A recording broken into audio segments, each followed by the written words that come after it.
আসসালামু আলাইকুম, welcome to my new video. আশা করি সকলে ভালো আছেন, সুস্থ আছেন। আলহামদুলিল্লাহ আমিও ভালো আছি, সুস্থ আছি।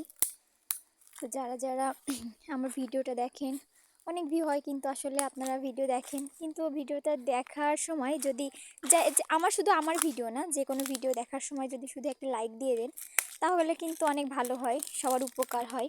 তো আপনাদের কাছে রিকোয়েস্ট থাকবে, যে ভিডিও সামনে আসুক না কেন একটা লাইক দিয়ে যাবেন।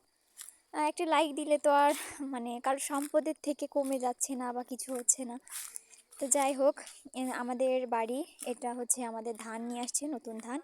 আর গ্রামে নতুন ধান মানেই হচ্ছে পিঠাপুলি উৎসব শুরু হয়ে যাবে। তো আমাদের এই ধানটাই হচ্ছে লাস্ট, আর সব ধানই ওঠানো হয়ে গেছে। এই ধানটা হচ্ছে একদম নিচের ধান, এই জন্য হচ্ছে এই ধানে এই বস্তায় যে ধানগুলো দেখতেছেন এইগুলো হচ্ছে রোদে শুকানো হয়েছে, সিদ্ধ করে একবার ভাঙানোর পরে চাল হবে। না নিয়ে আসলো এই যে আমাদের হাঁসগুলো আসছে, বাসায় চলে আসছে। তো হচ্ছে আমি এখানে বসে আছি, সবাই হচ্ছে ধান করবে, মেশিনে ধান হচ্ছে মাড়াই করবে। এই জন্য হচ্ছে আমি এখানে বসছি, কারণ শব্দ হবে। বাবু শুয়ে আছে। এই যে ধানগুলো দেখেন কি সুন্দর, একদম সোনালি কালারের, দারুণ। আর এই ধানগুলা এত সুন্দর হয়েছে, আব্বু বলতেছিল। আমি আসলে অতটা বুঝি না, তারপরে ধানের দানা দেখলে তো অনেক বোঝাই যায়, যেহেতু আমার জন্ম গ্রামে।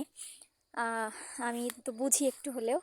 আর আমি গ্রামের মেয়ে হয়ে থাকতে চাই, কারণ গ্রামের সৌন্দর্য আসলে দেখেন, গ্রামে চারদিকে আপনি শুধু চোখ বুলালেই আপনার অর্ধেক রোগ সেরে যাবে। আপনি যতই আপনার মন খারাপ থাকুক বা আপনি অসুস্থ থাকেন, গ্রামের এই সুন্দর পরিবেশে একটু মিশে দেখেন, আপনি দেখবেন কি অর্ধেক সুস্থ হয়ে গেছেন। তো আমি গ্রামের মেয়ে হয়েই থাকতে চাই, আমি শহুরে হতে চাই না, বিশ্বাস করেন। যত এই যে কিছু কিছু মানুষ দেখবেন যে বলে আমি শহুরে শহুরে, শহরে থেকে তারা যেন নিজেদেরকে নিয়ে খুবই গর্বিত, কিন্তু না, আমি গ্রামে থেকে আমি গর্বিত। আর আমি গ্রামেরই মেয়ে, আর গ্রামেই আমি মিশে থাকতে চাই, গ্রামেই আমার শ্বাস প্রশ্বাস ফেলতে চাই। বাকিটা জীবন আমি গ্রামের মেয়ে পরিচয়ে আমি বাঁচতে চাই।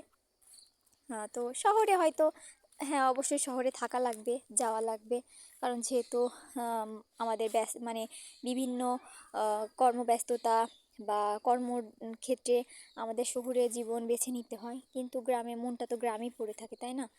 তো এই যে বাবু হচ্ছে এখানে, কালকে ভিডিওতে দেখছিলেন আপনারা, আগের ভিডিওতে যে আব্বু একটা হচ্ছে গাছ, লেবু গাছ সরানোর জন্য করতেছিল, উঠাচ্ছিল। তো সেটা হচ্ছে আব্বু যে লাগাচ্ছিল গাছটা। আর আমার ছেলে হচ্ছে আব্বুর পায়ের উপর বসে আছে, আব্বু যেখানেই যাক না কেন সারাক্ষণ আব্বুর পেছন পেছন ঠিক এভাবে ঘুরে যাবে। তো ওই কলা গাছ দেখাচ্ছিল আব্বুকে, যে ওই কলা গাছে কলা ধরছে। আর কিছু কলা, আমাদের কলা বাগানটা একটু দূরে, এই জন্য আপনাদের দেখাতে পারিনি। এই যে হচ্ছে ধান, ভাবি আর হচ্ছে আমার ভাই হচ্ছে ধান করতেছিল। তো তারপরে হচ্ছে আমি সন্ধ্যার দিকে একটু ভাজি করছিলাম আলু দিয়ে আর হচ্ছে সিম দিয়ে, কারণ রাত্রে খিচুড়ি রান্না হবে। তো একটু দেরি করে হবে, যেহেতু বাসায় লোক বেশি, সবাই কাজ করতেছে। তো এই জন্যে হচ্ছে আমি একটু সাদা ভাত খাবো, কখন রান্না হবে এই জন্যে ভাত শেষ, আমার খুব ক্ষুধা লাগছিল। আর বাবুকেও খাওয়াতে হবে, এই জন্য বাবু তো খিচুড়ি খেতে চায় না, সাদা ভাত খাবে। তো এই জন্য হচ্ছে আমার জন্য একটু ভাজি করে নিচ্ছিলাম, আর বাবুর জন্য হচ্ছে ঝাল কম দিয়ে একটু সবজির মতো সিম দিয়ে আলু দিয়ে একটু সবজি দিয়ে, তো এই জন্য এটা ভেজে নিচ্ছি, বাবুকে একটু সবজি দিব। তো আজকের ভিডিও এই পর্যন্ত, নেক্সট পিঠার ভিডিও নিয়ে আসবো ইনশাল্লাহ। আল্লাহ হাফেজ।